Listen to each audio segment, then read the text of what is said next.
Me, a 23-year-old female with my boyfriend, a 24-year-old male of 2 years, says I ruined his best friend's party. I have been dating David, a 24-year-old male, for 2 years. He lives about 20 minutes away. He has told me he resents the fact my parents paid for my schooling, which is partially true. They cut me a check after I graduated. I worked long hours and got scholarship slush to help pay for it. I didn't even know they had a college fund for me. He also has said he my mom hates the house, and since it is not the prettiest home, she let me live there. She then signed the house over to me when she moved across country for work. I have a full-time job with good benefits and have worked my ass off to pay my bills, save money, and fix up the house. Most of my spare time is done making the house as nice as possible. I even install the wood floor myself. David says I don't know how to work hard, but I have 40-50-hour weeks and have a high-energy job. I have told him the comments were topped. I do love David, but sometimes he can get carried away trying to be the life of the party. David asked if he could have some friends over to my house. It was supposed to be a surprise gathering for his friend Mike. It was a cake, some pizza, a few beers, and presents, so pretty casual. I knew all the people he was inviting, and he told me he would clean up. Then he asked if I would go out for the night, so he could have the house to himself. I told him I was not comfortable with that, and I didn't want to leave my untoned. He didn't have a real answer and said he just wanted to feel like he had his own place. It was a pretty sketchy reply, and I told him I wanted to socialize with Mike as well. I like beer. I like pizza. I love cake. David acted like he had the right to think about it. I told him that I was either going to be included or he could find somewhere else to party. He told me I was being controlling. He said I should trust him. I said my house, my rules, which might have been pretty bitchy to say, but I didn't see why I had to vacate my own home on a Friday and go somewhere when there would be people I liked and who liked me at my house. I knew Mike before I knew David, and we are still good friends. Plus, there were going to be other girls there, so it was not like he wanted a guy's night. Even then, I didn't think I needed to leave. He could do it at his own apartment. I then told him that I didn't think Tave him. The gathering started 5 p.m. I thought that would pet fought. David got so upset he left the room. But he eventually told me that he would respect my rules, even though I was acting like his mom. He told me he resents that I have to remind him to be an adult. Friday comes and it is a fun time. We shoot the shit. There are 8 people total. Everyone, minus Mike and his wife, leave at 9:10 p.m. Everyone pitches in to clean up. Mike thanks me for the party and his wife is asking if I want to hang out another day. David's phone rings and he starts talking like, "Sure man," and "come on in." I hear what sound like a horn honking and then a car pulling up. I have a gravel drive, so you can hear the rocks crunching. And the lights flash into the living room. I ask David if he is going somewhere, and he sort of looks guilty. He tells me he invited some guys over and that they were just going to chill for like an hour or two. I told him that I didn't want more people in the house, that he needed to ask me to invite people over. He snapped, "I pretty much live knit. I have a right to invite people over. Pretty much live here is 2 days a month when he can spend the night. The other times I visit him between work and classes, or we go on late dates. But I usually spend the night at his apartment. It is closer to work." Someone knocked and I told David not to answer the door. I told David he needed to get his friends out of here and leave. I was done playing host. David ended up calling me a selfish witch and got his things, leaving. I got a call at 3 a.m. to take him up his friends because he was too drunk to drive. I told him to sleep it off, so David came by, sat around noon, and proceeded to tell me I ruined his night and he didn't know how he could forgive me for this. He said I was a terrible person for embarrassing everyone like that, and Mike had called to say he was upset. How could I do that to him? How could I be so selfish? Then he told me, "We will live here one day, so you should get used to having my friends over." I told my friend and she said I probably ruined a good time and said I had overreacted, but I don't think I did.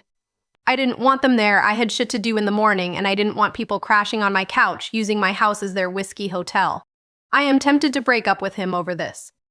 Is it a stupid reason? Did I act like a witch? I am pretty bad at socializing and am pretty shy, so I could have been wrong. But I don't feel like I was. Tatra. My boyfriend says I ruined his friend's party.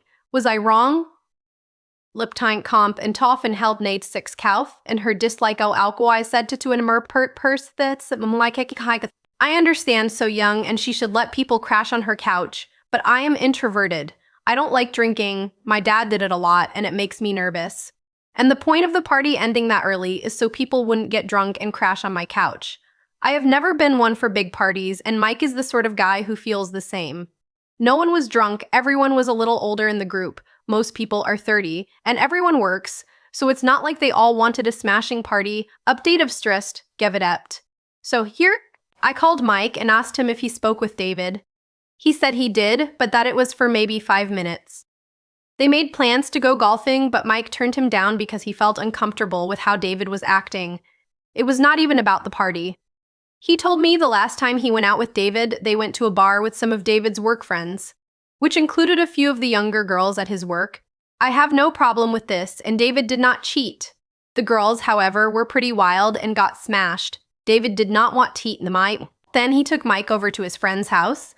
These were some of the same guys he tried to get over at my house. Mike ended up leaving because they were making crude jokes about Mike's wife and were smoking pot. He said the way David treated him made him feel uncomfortable, and the party had been the last straw because David spent the time he wasn't with me complaining about how immature and stupid I was. Mike said we were cool and he would love to hang out with me another time, but he needed to stay away from David. It seemed pretty much to be, if David is still your boyfriend, peace out. I ended up inviting 2 friends over for lunch on Sunday last, and we talked about David for almost 3 hours. I told them everything about the party and the way he had been treating me. I repeated some of the things he said, and it all just kind of clicked. I didn't want to be with someone who was a total child. I felt oddly liberated thinking that, and my stress just slipped off. I knew in that moment that I wanted nothing to do with him again. I was done, and it was time at it. I guess, deep down, part of me had already been letting go after the party. David ended up texting me while my friends were over asking if he could borrow my gas card. I have never let him take cards from me to use because I feel like that is asking for trouble, even with people I have known a long time. I told him he should come by and we could talk about it. My friends insisted on staying to offer moral support, but would be in the next room. It was actually easier than I thought it would be. He came in, asked for the card, and I told him that it was over. He was not getting the card, and I never wanted to see him again. I told him to keep the $200 he owed me. I didn't need it. He told me he wanted his movies back. I gave them to him, and he left. 2 days later, he texted and called me about 30 times asking for me back. He needed me. He loved me. He wanted to be with me. I find out that he was late on rent, spent most of his money partying, and that he could help about. He showed up at my house twice, but telling him through the door I would call the police made him leave. I have yet to see him again. I am not sure what is going on in his life, but fluff him. So that is the update. I am now single, focusing on work. I have plans to take a trip. Someone is watching my house for me and knows not to let him in. My friend Amelia and I are going to the mountains. I got a facial and massage. The tension was pretty thick and Marcus cut right through it with his magic hands. And I am now ad. I have taken extra shifts at work and gone out with friends. I have a gathering in a few days with some other friends, Mike included. It feels nice, but I am sure at some point when the victory has worn off, I will likely have a good cry about it.